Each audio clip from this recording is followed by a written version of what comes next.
The Garvok Dominion was a name that inspired dread across the galaxy. For centuries, we expanded our empire with precision and ruthlessness. No system was too far, no species too strong to escape the grasp of our fleets. Planets fell in line or fell into ruin. We had conquered civilizations with advanced technologies, cunning strategies, and even those who relied on sheer numbers. So, when an unassuming planet called Earth appeared on our scouts' reports, its apparent lack of guardianship piqued the interest of the Council of Conquest. Earth was small by galactic standards, orbiting an unremarkable star in an out-of-the-way corner of the galaxy.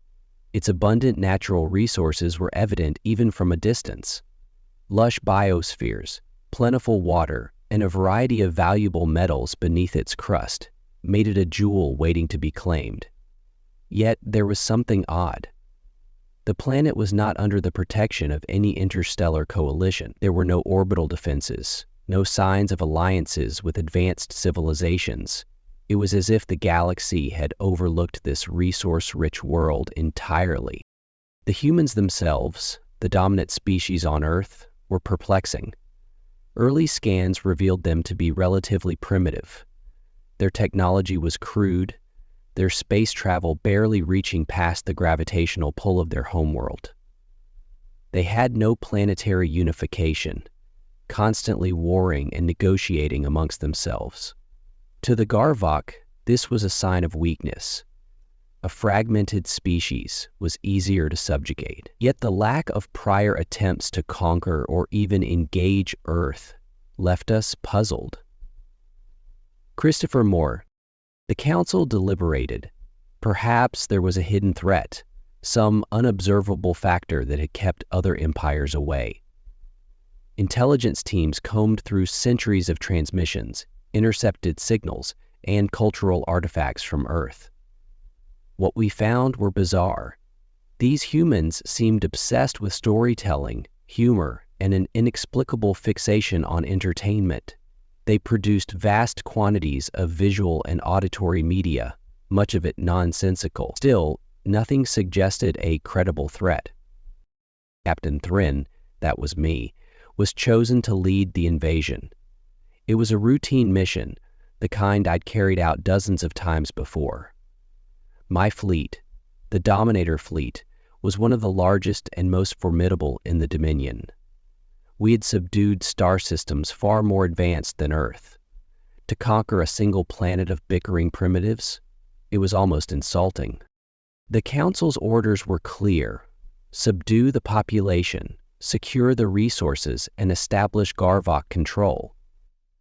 Earth's natural wealth would serve the Dominion for centuries. The humans, while primitive, would be integrated as laborers. If they resisted, as many did, we would deal with them swiftly and decisively. And yet, I couldn't shake the feeling that something was being overlooked. The way other species in the galaxy avoided Earth nagged at me. Was it arrogance to think the Garvok could succeed where others had not even dared to tread? Or was it simply confidence in our superiority? As the Dominator fleet set course for Earth, I dismissed my doubts. This was just another mission. Earth was just another planet. Little did I know how wrong I was. Mission Control, take Kadi. The invasion fleet descended upon Earth like a storm, a massive flotilla of Garvok warships blotting out the stars. From orbit, the blue and green world looked serene, deceptively peaceful. We knew better than to let appearances fool us. The Council of Conquest had drilled the possibility of resistance into our preparations, though it seemed laughable given the primitive state of the humans' technology. Still, no conquest could be executed without due caution. Our ships entered Earth's atmosphere with precise formations, casting shadows over sprawling cities and verdant countrysides. The humans reacted almost immediately, their signals bursting with activity. Satellite transmissions, radio waves, and even primitive visual broadcasts erupted in a cacophony of alarm and confusion. Their languages, though numerous and varied, carried one consistent theme: awe and fear. As our landing craft touched down in their largest population centers, we anticipated chaos. Civilians would flee. Their rudimentary armed forces would gather in a disorganized attempt to resist us. Instead, what we found was peculiar.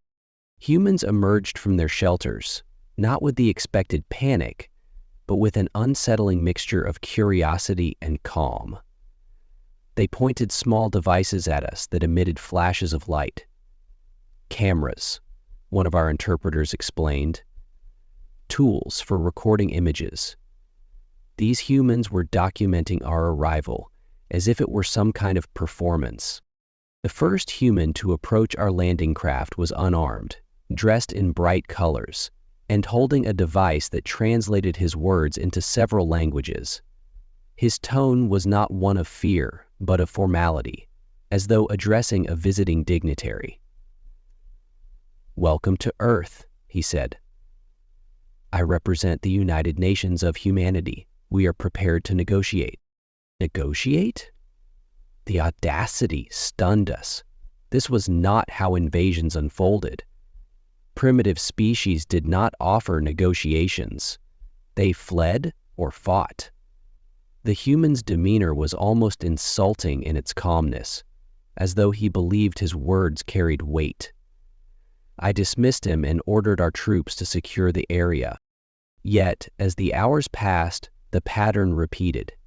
In every city where our forces landed, humans behaved in strange, unpredictable ways. Some fled, as expected, but others stood their ground, recording our every move or shouting questions. Groups gathered to watch our movements, as though we were entertainment. In some regions, humans displayed banners with phrases like, "We come in peace, and take us to your leader." The latter phrase appeared to be some kind of joke, judging by their expressions. When their military finally responded, it was as ineffective as we had predicted. Their weapons were primitive, their tactics rudimentary. Our shields rendered their most powerful attacks useless. Yet their soldiers fought with an intensity that belied their technological disadvantage. Every skirmish felt more like a test of our patience than a battle.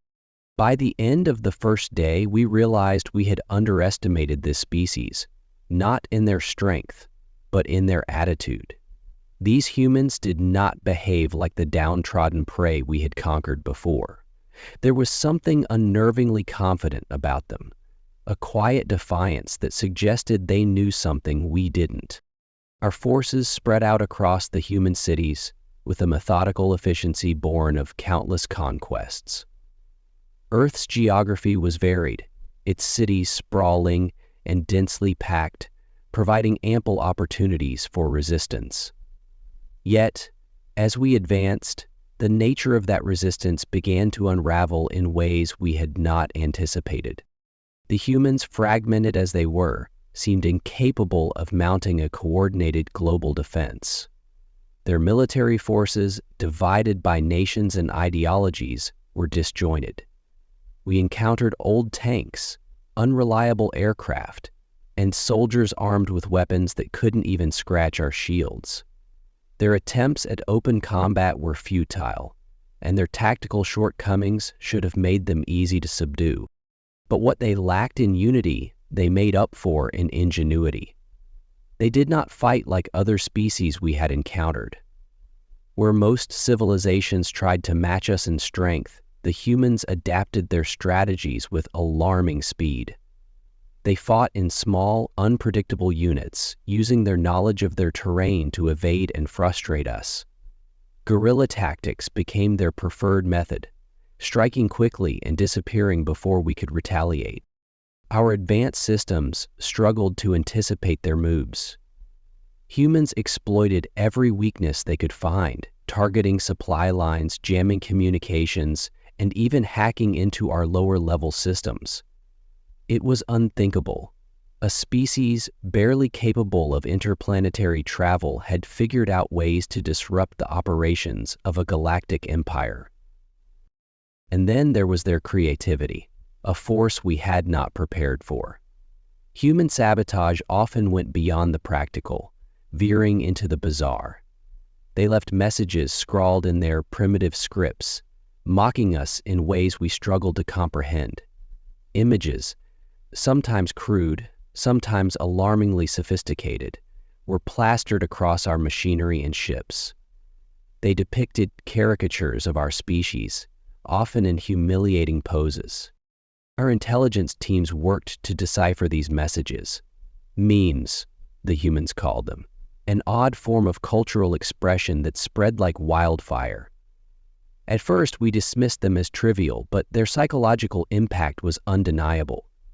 Our soldiers began to report lowered morale. Some found themselves laughing involuntarily at the absurdity of the humans' creations, an unsettling reaction that undermined discipline. Even more frustrating was the way humans seemed to revel in their defiance. They turned their own casualties into rallying cries, their defeats into stories of heroism. They celebrated every small victory with an enthusiasm that bordered on madness. It was as though their will to fight grew stronger the more we tried to suppress them. Our attempts to establish control over Earth's cities were met with a relentless tide of resistance. Infrastructure we seized was sabotaged almost immediately. Energy supplies were cut off, transport routes blocked. We captured humans for interrogation, but their responses ranged from infuriating silence to mocking laughter. As the days turned into weeks, the situation spiraled further out of our control. It was clear that the humans were not merely resisting us. They were actively undermining the very foundations of our conquest. It was no longer a question of whether we could subdue them. The question now was at what cost? Back on our command ships, the Council of Conquest demanded answers. The reports from Earth were becoming more chaotic by the day, and the situation was nothing short of humiliating for an empire as vast and powerful as the Garvok Dominion. How could a single, underdeveloped species continue to frustrate and outwit us? The reports painted a picture that was both infuriating and baffling. Human resistance didn't follow the expected patterns. There were no central figures or unified leadership directing their defiance.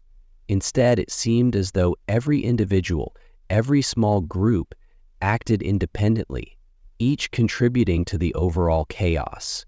Their disorganized resistance was somehow more effective than the most coordinated armies we had faced. Our analysts were particularly confounded by the psychological warfare the humans waged against us.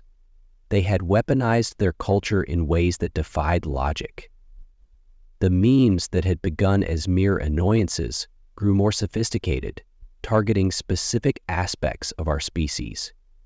Jokes about our anatomy, our tactics, and even our societal norms spread among their population and, alarmingly, even among some of our own lower-ranking soldiers. Entire divisions were reporting morale issues. Some soldiers, exposed to human cultural artifacts, began mimicking their behavior. One report described an officer who had abandoned his post to perform a human dance after watching a broadcast. Another described a group of Garvok soldiers incapacitated by uncontrollable laughter when they discovered a human recording of a comedy sketch that mocked our invasion. The humans didn't stop there. Their broadcast reached far beyond Earth, using our own hijacked technology to send signals into the galaxy. These signals were not calls for help, as we might have expected, but bizarre advertisements. "Visit Earth," they proclaimed, accompanied by images of their food, music, and art. "Home of the best movies, music, and pizza in the universe." It was absurd. Instead of calling for reinforcements or allies, they had turned our invasion into a marketing campaign. Worse, other species responded. Ships from neutral and even rival civilizations began arriving in Earth's orbit, not as combatants, but as spectators. They came to see the humans for themselves, to trade, and even to partake in their baffling celebrations. Our attempts to contain this situation only made things worse. Any forceful action against these visitors was met with immediate backlash, both from the humans and from the galactic community. The humans, it seemed, were experts at turning even the smallest affront into a public relations disaster. For every step we took to tighten our grip, the humans found ways to undermine us. They were not simply fighting back. They were reshaping the narrative of the conflict. We were no longer the invincible Garvok Dominion. In the eyes of the galaxy, we had become the antagonists in a human drama, a galactic comedy with Earth at its center. The Council of Conquest, once so confident in our superiority, now faced an impossible choice: escalate to levels of destruction that might devastate the planet we sought to conquer, or retreat and admit defeat. Neither option was acceptable, yet the humans left us no room to maneuver. The humans' hijacked signal continued to spread across the galaxy like wildfire, and its effects were nothing short of astonishing. "Come visit Earth," it proclaimed, with cheerful music and vibrant visuals of their planet's culture, cuisine, and art. At first, we dismissed it as another example of their strange humor, a laughable distraction from the seriousness of our invasion. But then the ships began to arrive. They came from species scattered across the galaxy, some from territories we had subdued, others from regions that remained outside the reach of the Garvok Dominion. These ships weren't war vessels, but merchant ships, passenger craft, and exploratory vessels. They were drawn by the humans' audacious broadcast, curious about the world that dared to treat an invasion as a backdrop for self-promotion. Cam pretended he couldn't give a crap about self-promotion was a lie. What followed was a phenomenon I had never seen before. The humans, instead of panicking at the arrival of alien visitors, embraced them with enthusiasm. They opened their cities to these strange beings, introducing them to their cultures, foods, and traditions. Markets sprang up overnight where human merchants traded Earth's goods for alien artifacts. Performers held impromptu shows that captivated alien audiences, even as the Garvok forces continued their efforts to impose order. We tried to prevent contact between the humans and these new arrivals, but it was like trying to stop a river with bare hands. The humans' adaptability, coupled with their natural charm and hospitality, was overwhelming. The visitors quickly grew enamored with the planet and its people. They spoke of Earth as a place unlike any other, a planet bursting with creativity, resilience, and life. Our attempts to assert dominance in this new, chaotic environment were met with increasing resistance. The humans, emboldened by the presence of alien sympathizers, became more brazen in their defiance. They staged events they called protests, drawing massive crowds that included both humans and aliens. These gatherings were not just displays of resistance, but celebrations, filled with music, dancing, and humor that mocked the Garvok Dominion at every turn. To make matters worse, the cultural influence of the humans began seeping into our own forces. Some soldiers became enthralled by human media, particularly their films and music. The rhythmic beats and melodies of human songs resonated with an almost universal appeal, and the dramatic narratives of their movies captivated even the most disciplined minds. Reports began to surface of soldiers abandoning their posts to indulge in human entertainment.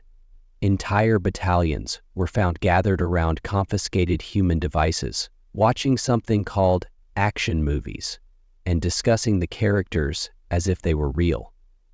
Discipline faltered. The once feared Garvok war machine was unraveling from within. The humans had achieved what no species before them had managed. They had turned the tide of an invasion not through superior weaponry, but by making themselves indispensable. They transformed Earth from a conquest into a hub of galactic interest.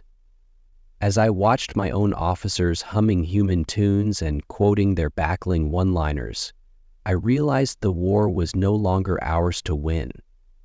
Earth had become a beacon, and we were merely background characters in its story. Desperation drove me to infiltrate one of their gatherings. The situation on Earth had spiraled so far beyond control that I needed to understand the root of the humans' strange power. Why did they fight this way? What gave them the resilience to not just resist, but thrive under the weight of an invasion? The answer, I hoped, could be found among the humans themselves. The event I chose was something they called a comedy club. My disguise was rudimentary, a cloaking device and holographic projector masking my true form. Humans, it seemed, weren't particularly observant when it came to outsiders, especially when distracted by their entertainment. I slipped into the crowded, dimly lit room and took a seat at the back, blending in as best I could. The atmosphere was strange, unlike anything I'd experienced. The room buzzed with anticipation, the humans laughing and talking amongst themselves, their energy infectious. When the lights dimmed and a single human took the stage, the crowd fell silent. He carried no weapons, wore no armor. He was armed only with his voice. What followed was baffling. The human began to speak, not in a formal or commanding tone, but in a casual, almost mocking manner. He described the absurdities of their own existence, pointing out the flaws in their leaders, their systems, and even their daily routines. The audience erupted in laughter, a sound that resonated with a peculiar warmth. Then, to my astonishment, the human began mocking us. He imitated our rigid posture, our precise speech patterns, and exaggerated the rumors about our physiology. The room roared with laughter again, the humans clutching their sides and wiping tears from their eyes. I felt a surge of indignation, but also, to my surprise, something else: amusement. I realized then that this was the core of their power. The humans wielded humor as a weapon, a shield, and a unifying force. They laughed at their own weaknesses, turning vulnerability into strength. They laughed at their oppressors, robbing us of the fear and respect we demanded. They laughed even in the face of devastation, as if daring the universe to try and break them. This was not mere defiance. It was a form of resilience so deeply ingrained in their species that it bordered on the inexplicable. Humor was their way of processing the chaos of existence, of reclaiming control in situations where they should have had none. It connected them, empowered them, and made them unpredictable in ways that no amount of tactical planning could counter. As I sat there, quietly observing the humans' laughter and camaraderie, I felt a strange sense of admiration. They were unlike any species we had encountered. They did not merely endure hardship, they thrived on it, transforming it into something that brought them closer together. When I left the club, slipping back into the shadows, I knew the truth. We could never truly conquer them. The humans' strength was not in their weapons or their technology, but in their spirit, their unyielding ability to find light in the darkest of places. It was a power that could not be subdued, and it was one we had underestimated at our peril. The Council of Conquest demanded a decision. Every report from Earth brought more bad news, not of outright military defeat, but of something far more insidious. The Garvok Dominion was losing control, not through destruction, but through irrelevance. Our soldiers were losing discipline, our reputation across the galaxy was eroding, and the humans, they were thriving, their culture spreading like wildfire beyond their homeworld. Retreat was an unthinkable option. The Dominion had never backed down from a conquest in its long history. Yet, the more we tightened our grip, the more Earth seemed to slip through our fingers. The humans had transformed from a fragmented species into a global, even intergalactic phenomenon. Their defiance wasn't just about survival. It was about reshaping the story of their planet into something larger than life. Despite our best efforts to disrupt their cultural offensive, it only grew stronger. Earth became the center of a galactic fascination. Alien ships continued to arrive, not to fight, but to experience the marvel of human culture firsthand. Some visitors even defected, choosing to remain on Earth and immerse themselves in the chaos and creativity. The humans welcomed them with open arms, effortlessly assimilating them into their societies. Our empire was faltering under the weight of this unexpected challenge. I received an urgent summons from the Council, a transmission that was equal parts desperation and anger. "Explain yourself, Captain Thren," they demanded. "How has a species as primitive as this humiliated the Dominion?" The words came reluctantly, but they came all the same. "The humans are unlike any species we have encountered. Their strength lies not in their technology or unity, but in their ability to adapt, to turn every situation into an opportunity. They have transformed our invasion into a stage, one where they are the protagonists and we are the villains of their narrative." The council was silent for a long time. Finally, one of them spoke, his voice heavy with resignation. "Then the question is not whether we can defeat them, but whether it is worth the cost. If we escalate, we risk destroying the very prize we sought to claim. If we retreat, we lose credibility. Either choice is ruinous." The decision was made in whispers and shadows. A tactical withdrawal was ordered, framed as a strategic reassessment to save face. My fleet was to depart Earth's orbit under the cover of darkness, leaving behind only fragments of our occupation. The humans, in their irreverent way, celebrated our departure with fireworks and festivals, dubbing it Galactic Independence Day. As the last of our ships left Earth's atmosphere, I felt an odd mixture of relief and regret.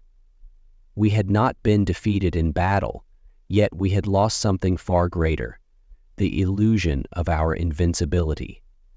The humans had exposed the limits of our power, not through violence, but through their unyielding spirit and unorthodox methods. Earth was more than a planet. It was a phenomenon. The galaxy would never look at the Garvok Dominion or the humans the same way again. As our fleet faded into the void, I couldn't help but wonder if the humans had discovered a secret that no empire, no matter how vast, could ever hope to conquer. The power of individuality, creativity, and the unbreakable strength of a good laugh.